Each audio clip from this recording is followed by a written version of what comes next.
East of Mankato, the town of Waterville is still dealing with high water. Today, National Guard troops arrived to help with the recovery, but as the town experiences its worst flooding in history, it is also seeing neighbors helping neighbors. Morgan Wolf is live there for us tonight. Morgan?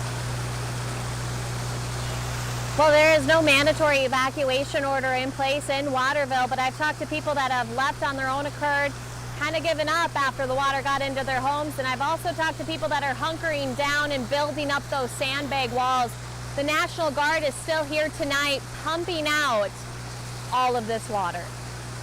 Get a hole real quick. Help is flowing through Waterville. Prevent the water from getting into the village. Okay, we gotta start turning.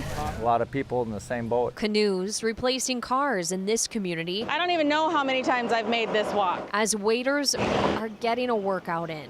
This is where it gets deep. Several feet of water spilled into the streets, and this dentist's office, where Peggy Roner works, This is our office. one of many buildings, It's home sweet home. surrounded by sandbags.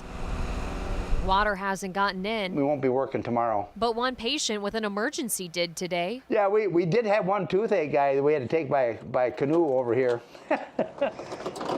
He almost took this up to the Boundary Waters, and he was grateful that he didn't. It is really something. Nobody ever expected it to get this extreme. Homes like this one devastated. It's crazy. You know, you don't know what you're going to see when you come around the corner. Is it going to be higher? Is there going to be, what are we walking into?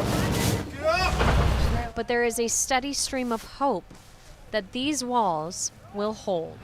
Crazy the amount of people that come together, and hopefully it can save a few homes. Looks like another rain coming, so that's kind of scary. Waterville under water. We've been hearing that a lot.